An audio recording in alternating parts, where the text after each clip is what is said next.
money still chasing the mail. Wasn't lucky, I've been in the field.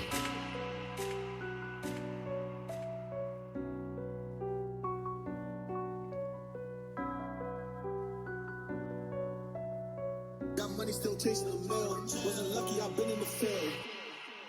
All right, welcome to In the Field Radio. I'm Erin Boogie. I'm here with Rapz, and we're in the field with Honey Bxby.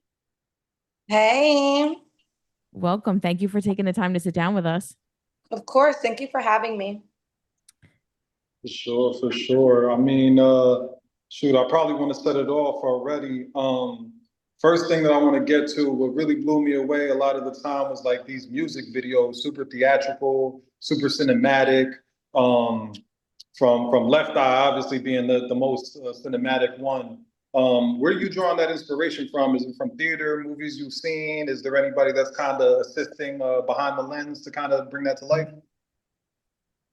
Well, yeah, when working with directors, it's definitely like a joint effort. You know, you give your vision and they kind of like polish it up a little bit. I come from an era of like music videos, like where we just used to watch music videos a lot on the TV, on YouTube. And it's like, I want to make sure that what videos I'm putting out are videos that people would like to watch over again, you know? So, Copy. yeah, I like watch a lot of movies and TV shows. So I want to make sure that whatever I'm putting out as far as music videos, that they're super entertaining and not just like a one watch thing. Cool. All right. So you were like one of them kids that rushed home to watch 106 in Park back in the day. It's sort of kind of, yeah. 106 in Park is like a little bit before me, but I used to like be heavy on music choice. Like I was watching 106 in Park, like when right before Terrence left and right when Bow Wow came in. Oh, Mr. 106 in Park, for sure. Yeah, like that was tea. And I used to watch a lot of like music choice videos. And then there was this channel called Fuse that used to be like on cable, and they would play like hella music videos. Like they would like have designated days. Like they used to do like a Eminem day, like every other day. And me and my brother would just sit at the TV and watch all the music videos. Copy. So my follow-up question was, I read online that you actually got your name from a Bryson Tiller song. Is that true? Yeah, that is 1000% true. The song is called Honey. How'd that come about? So you was just feeling the song, like? Yeah, so I had already came to the conclusion when I was in high school that I wasn't gonna go by my government name. Like I was like, yo, I need another name. Like my name is just like I could see people chopping it up and pronouncing it wrong, and I didn't want to go through all of that. So I was like, I gotta change my name. Like I need like an alter ego. And at first I was like going through all these crazy names and they wasn't clicking. And then, you know, I had heard the song the day he dropped it, and I was like, ding, ding, ding. Like a light bulb went off, and I was like, I'm gonna call myself Honey. Like that's it. There you go. Do you have, is that an artist that you would like have dreams of like working with one day? Oh yeah, definitely. I love Bryson Tiller. I mean, I named myself after a whole song that he has, but yeah, I love Bryson Tiller. I would definitely love to get like that Bryson feature. He's so amazing. Okay. Since we're talking about the come up and like, you know, the origins of certain things, your pops was actually a producer, is that right? Yeah, he was into music when I was younger. That's how I got introduced. Okay, so how did him as a producer and you being in the house around music, things like that, like how has that shaped you as an artist? I've just always been like super passionate about music and always wanted to be in tune and always wanted to be in the mix of whatever was going on musically anytime I was around it. And I don't know, I think as I got older, that just never left me. So it just caused me to just like, you know, dip into different genres. I listen to a lot of different music and just, you know, be very educated on, you know, music and, you know, the career that I wanted to get into. That energy just never left my body. Like I love music. I love seeing people be amazing and express themselves through art and all different types of ways. Music is like such a form of therapy for me, and I learned that like at a very young age. Okay. So between 3 words, 8 letters, and raw honey, what do you think has changed the most in between those two projects? Definitely my sound. Like as far as like growth, like you can hear me finding my voice and like finding the power in my voice. And as well as like the production has changed completely. Like when I did 3 Words, 8 Letters, a lot of those songs I did before I was even signed. Like I literally just got into the industry. Like, yeah, I got signed in like January. I got into the industry literally in August. So, you know, I had like this amount of time to try to come up with a project. And with Raw Honey, I literally went in there intentional and worked on the project, and everything about it is just like, it just screams growth. Like to see 3 Words, 8 Letters to Raw Honey, it's a big difference. Way big difference. Okay. Now we know you're still with Rebirth, correct? But in between those 2 drops, one was Warner, one was Atlantic. Yeah. Okay. Has being that you've been associated with more than one label now and kind of seeing how these machines work and things like that, you know, what have you learned from being able to, you know, be on more than one place to call home? I learned that everybody kind of works differently. Like what you get at one place, you might not get in the next. And, you know, sometimes some things are meant for you and sometimes things are not. Things have their time. And it just happened so that my time at my previous label, it just wasn't like what was my calling at the time. So when I went to Warner, everything was kind of just aligning. It was perfect. Yeah, I just learned everybody works differently. Nice, nice, nice. Now we had some of the singles already off of this project, Raw Honey.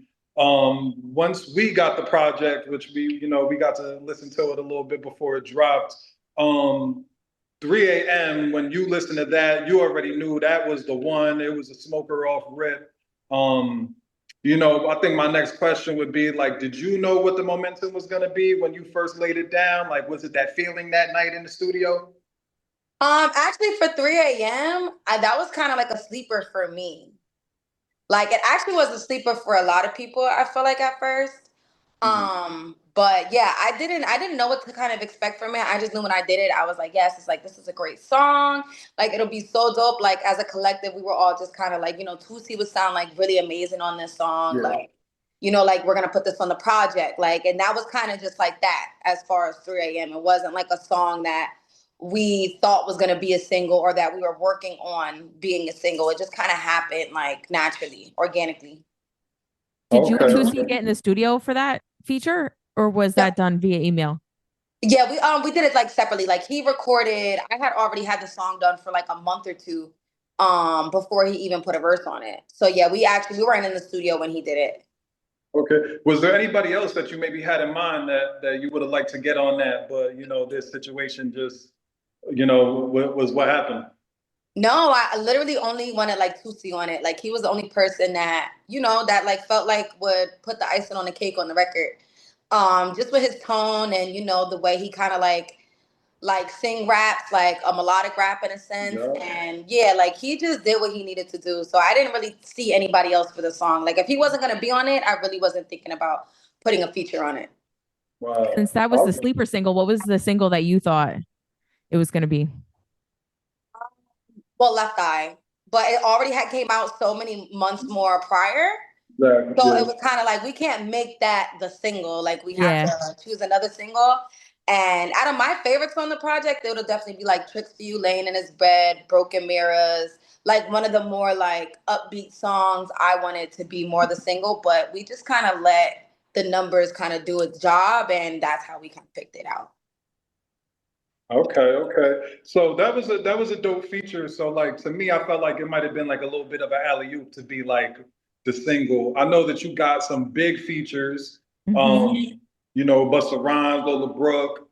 It seems like most of those come on remixes. I wanted to actually ask, obviously sampling the Busta Rhymes, Put Your Hands Where My Eyes Could See. How did you go about, having this full circle moment where he gets on the remix of Touchin'? So he actually got on Touchin' like a year after it dropped. Like it had actually been out for some time by then. And I know a lot of people had sent it to him when it first dropped, but he told me himself, like, like that's one of his like iconic songs. So like when he got on it, he wanted to get on it and like, do what it needed to do. But that was like a full circle moment for me, for sure, especially being that I sampled the song. And through relationships, you know, he's really close with James, and James is on my team. And as well as K-Mac and, you know, things of that nature. So that's kind of how that happened. You know, he called. We were literally right next door from the studio when he called us and was like, hey, like, he was like, yo, bring Honey to the studio. And we literally walked next door and went upstairs, and that's how it happened. It was like the craziest thing ever. I was like, are you gonna play my feature? Because I was waiting for it. I was like, all right, I'm gonna get the cosign, but I was just like timing, like everything's meant for a certain timing. So it came at the perfect timing. You know, when we built a very beautiful relationship. I love him. He's like a big brother. Nice. It seems like everything is just kind of falls into it like organically. Yeah. Getting Lola Brooke though, that's a crazy big New York feature right there when it comes to the females that are killing it right now. How'd you go about getting her on the left eye? Like obviously the inspiration is right there, and I feel like every girl's probably maybe not acted on it, but has been in that mind state of like, this is what I'm on. So how'd that come about? But we kind of let the fans talk. The fans wanted me and Lola on a record for like so long. They feel like we look alike, so they go like so crazy over it. And then with Left Eye, everybody was like, "Oh my God, like put Lola on it, put Lola on it." Like Lola's voice sounds so good on this record. And so I'm like, I'm cool with Lola. So it was very easy to just like contact her and like ask her like if she would be down to, you know, be on the remix. And she was down for it. She sent in her verse like very quickly, and it was amazing. I love Lola. Lola holds a special place in my heart. That's dope. That's dope. That's dope. And you've described that as a crash out record, and it's I'll set the house on fire, I'll burn it to the ground. And I know every female can relate to that. And we've all had those feelings before. So are those emotions pulled from personal experience? Of course. I've never met anybody who's never felt that. Like, and if you've never felt that, you just don't have emotions. Because everybody's been in a situation where you're like, I'm gonna kill this. Like, if you don't get this away from me, it's going down. Like, you're about to see a whole nother side of me that I'm trying to keep cool. It's like the devil on my shoulder is ready to take over my body. Please. Yeah. Is it about one person in particular, or just a culmination of multiple people that have gotten on the last nerve? Yeah, just like when we did that song, it definitely was a lot of pulling from experiences as a whole. It wasn't like this pissed me off, I'm about to write a song about him. It was like a general like feeling like, yeah, this is how you would feel if somebody you. This is what you would do if somebody keep playing with you. Let me explain to you what could happen to you. After Lola Brooke, you get the Queen Bee herself on the record. Yeah. So how did that come about? She actually contacted us as well. Oh my God, all the greats, they love me. But no, yeah, she contacted me again through relationships. You know, like a lot of people know my management, a lot of people. So Kim had contacted K-Mac and, you know, said she wanted to meet me and how much she loved Quiet Storm, being that she was on the original record. And she said she wanted to get on it and she wanted to do a verse to it. And we were like, yeah, of course. But that's kind of how that came about. It was such a beautiful thing meeting Kim because she's such a girl's girl. She's so sweet to me. Like she's definitely like a big sister to me now. I love her so much. But that definitely was like an organic thing too. Like, so that was pretty dope. Like, okay, all right, y'all like me. Okay. And then you got to debut it at the BET Awards pre-show. What is that like? That was crazy. That was my, oh my God, I'm really here moment. To like just do the whole shebang, like the whole like a real award show performance was like absolutely insane for me. And then to like have Kim come on for like my my debut BET Awards performance was absolutely insane. A lot of people cannot say that they had an icon with them on their, you know, their award show, like first award show debut for real. So that was crazy for me. That was a crazy moment. Yeah, I feel like you've been running around crazy. And then you had the Essence Fest performance. You touched the stage at Summer Jam. You've been really busy. You've been everywhere. So how do you stay grounded throughout all of this? I thankfully have like good like in between days where when I just work a lot, I have enough time to rest and reset my mind to where I'm not like just like groggy or just out of it and just not able to give 100%. So thank God for that. My team really stresses that, I get some type of rest in between time. Cause I am not the type of person that's able to run off of nothing. Like I get really cranky and very irritable, and I'm just like a bad kid when they just woke up from a nap, they don't want to be bothered. So yeah, and then, I get enough time to spend with my people. Like I get enough time to spend, well, I don't, but I mean, as much as I work, I get to see my family when I come home, spend time with my friends when I'm here. Even though I do be gone for like a really long time, getting at least like 1 or 2 days in with my family, like really does it for me. Like being able to talk to my nieces, my nephew, being able to see my sister. Yeah, that keeps me grounded. I know that you actually have on the side, aside from music, you have a passion for fashion, and it's more than just getting flies. So, like, is there any aspiration that you have within the fashion world? We see a lot of artists pivot, and fashion kind of being their next stop after music, or still while they're doing music. Yeah, see, I'm just now like really getting into fashion. Now that I got a little couple dollars in my pocket. And being able to pull from like all the inspirations I've had over the years is just really amazing to be able to like find my style and find another way to express myself through like clothing. And now I just officially like got a new stylist who like has the same vision as me. But my biggest inspirations, I feel like as far as fashion, is definitely like early 2000s fashion, like streetwear, and like like Rihanna, because she does everything all in one. So that's what my mood board looks like. 1000%. There you go. There you go. And you've been vlogging too, like doing like fashion vlogging. No, I used to do vlogs on YouTube, and I used to do like hair videos, and I used to work in nightlife. So I would just like record my life, like, hey y'all, like, hey, this is what the club looks like tonight. Like, I was a crazy person. I was going to ask about the fashion too, because I see everywhere you go, you look great. I saw you just performed at the McDonald's Chef's Remix event in Brooklyn the other night, and you just looked, that outfit was serving body. And I feel like everywhere you go, it's that way. Yes, I had to make, I'm going to get old one day, and I got to make sure I show off everything now. Like, I'm serious. I'm going to get mad old one day, and like my body's going to change. Like, so I got to like show off my body right now in my 20s, my 30s, and my 50s, because when I'm like 80, I'm going to be old. And if I show my body off at 80, they're going to be like, girl, you cannot do that. So I got to let it all out now. You never know. You might still have it at 80. Yeah, if I don't have it, I'm going to go get it. Okay. I'm going to go get it. YOLO. Like, I'm trying to look like this forever. Something I did want to ask too is the EP gives off big women empowerment vibes, and that's something that we really love to highlight here on In the Field Radio. Was that something that you had in mind when you were putting the project together and when you were writing the songs? That is just me, period. I am 100% woman empowerment. Like, I just feel like women can't do any wrong in my eyes at all. You know what I'm saying? And everything I speak about is more so just like embrace every part of you, the good, the bad, the ugly.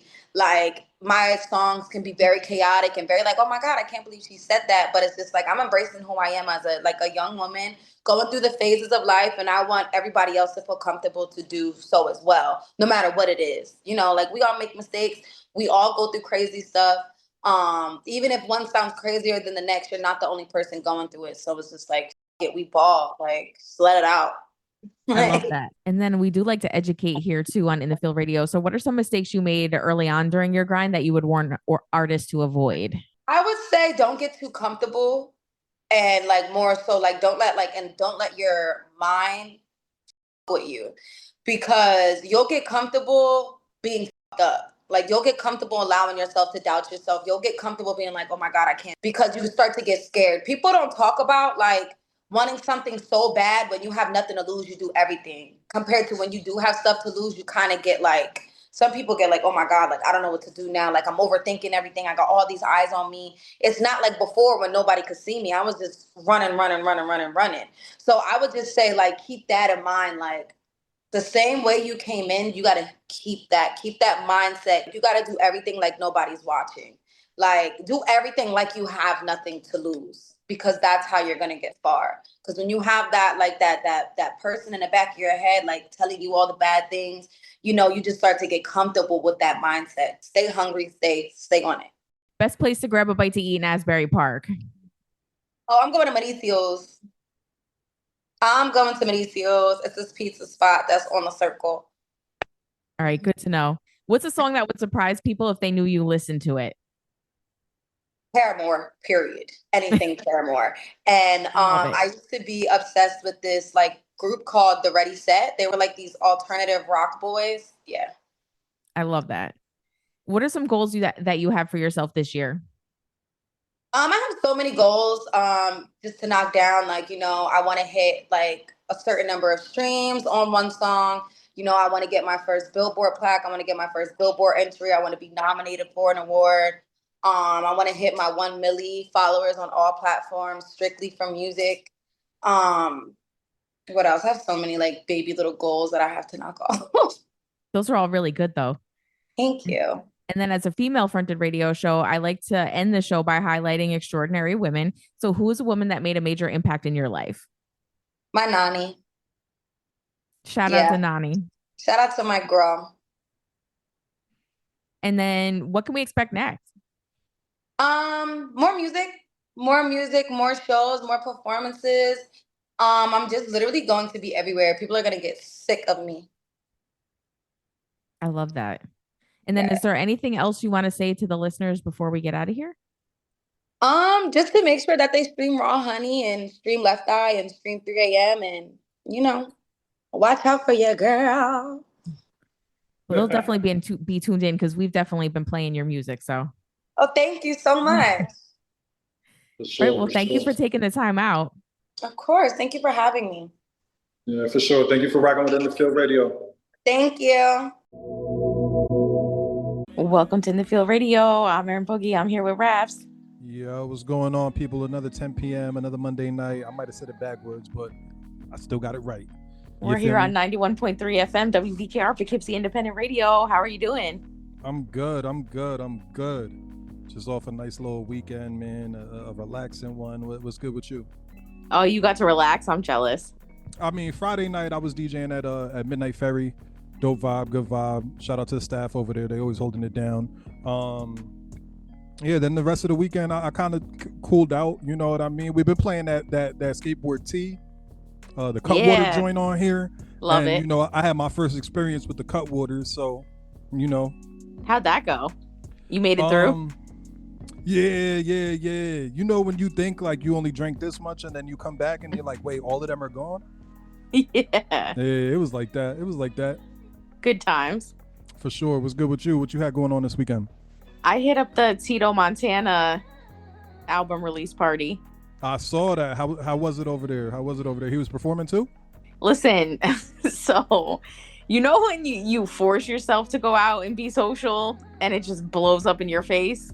Yeah, I do that. I try to do that at least once a week.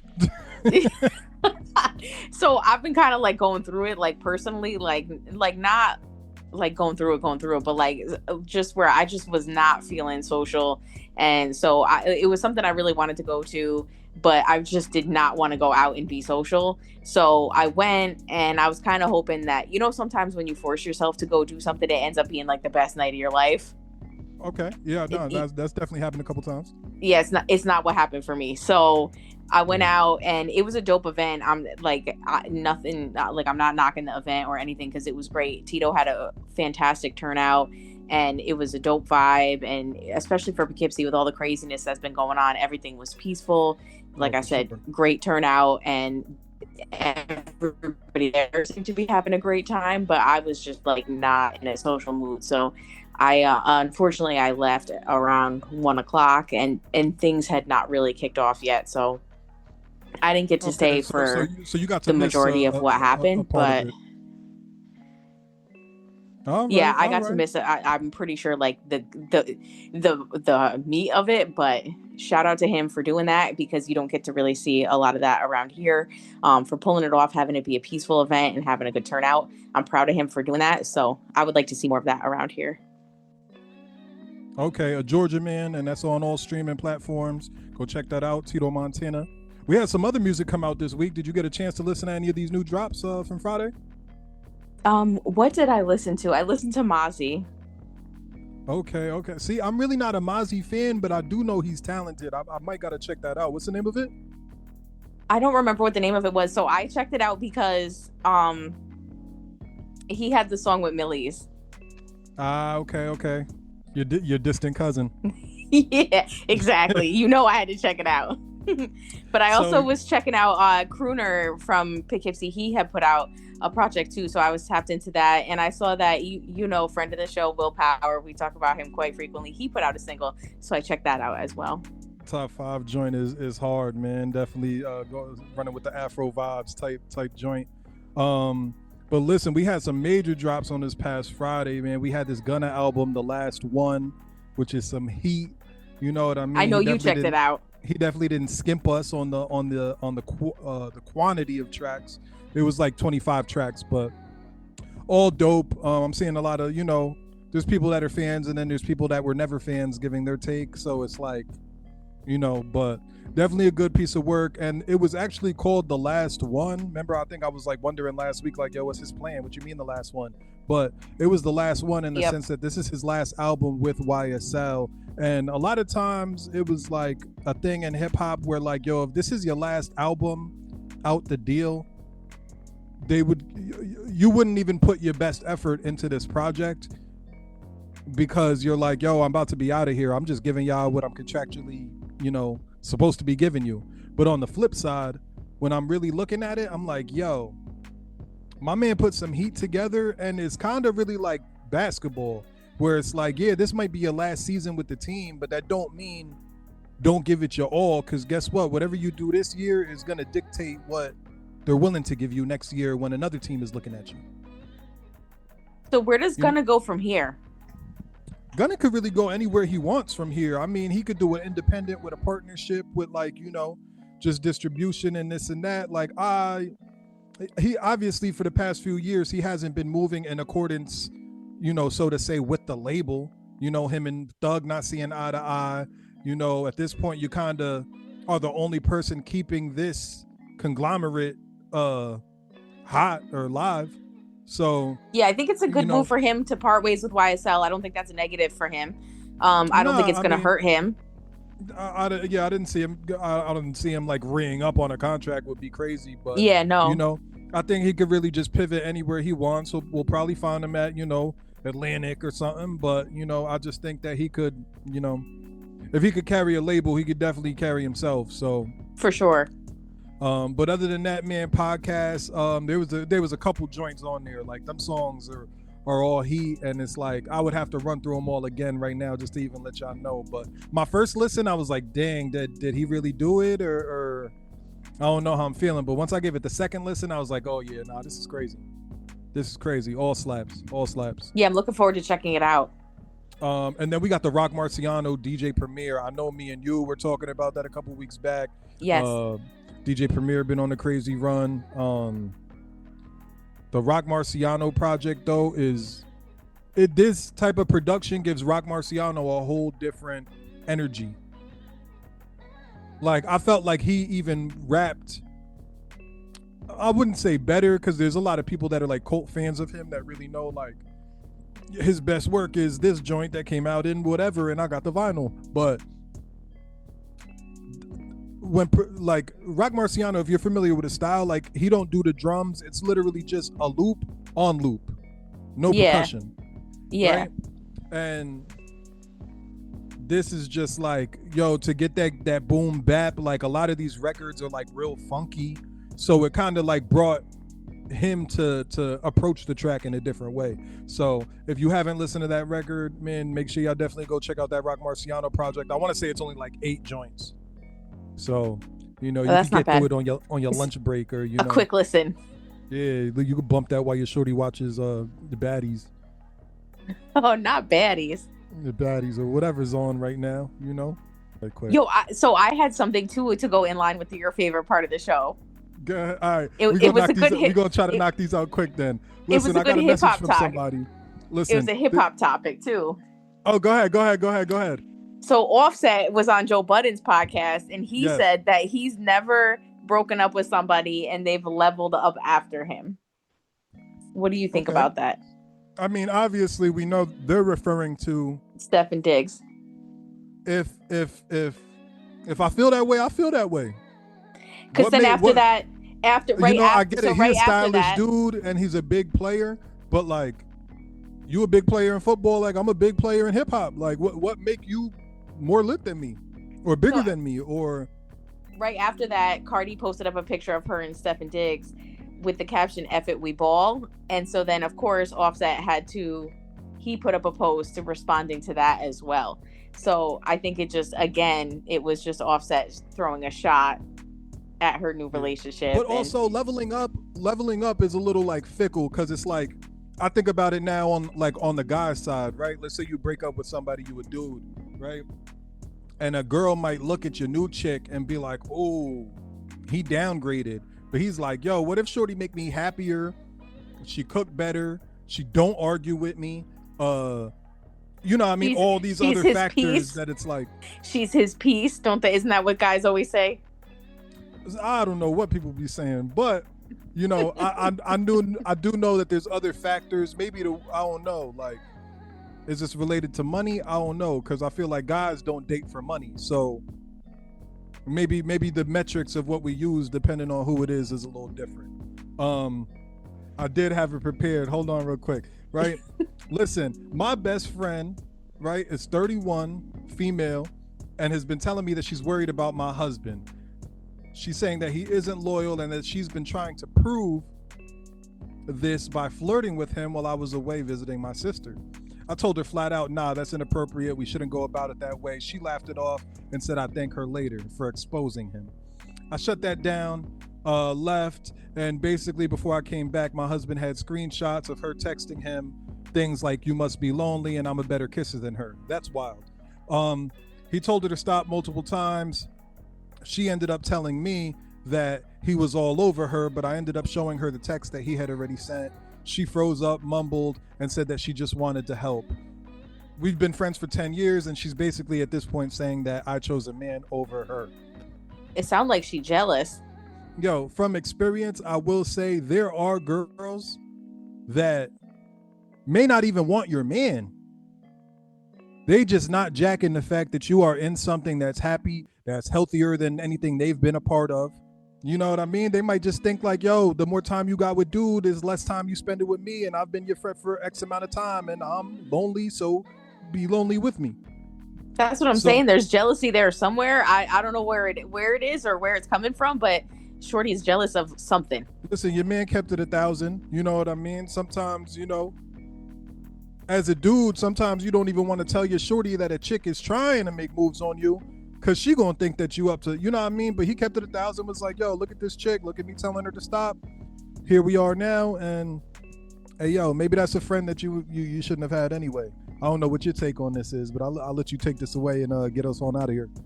Trying to come in between them for some reason. It doesn't seem like he's gonna bite. So it sounded like the man did the right thing. So shout out to him for that. And that does not seem like your friend. Does not seem like your friend. Yo, your friend is not rooting for you. Yeah, no, it's not your friend. Yeah, that's a fact. That's your op. Yeah, and treat her as such. Your boy Rapz, Erin Boogie, 91.3 FM WVKR, in the field radio. We out.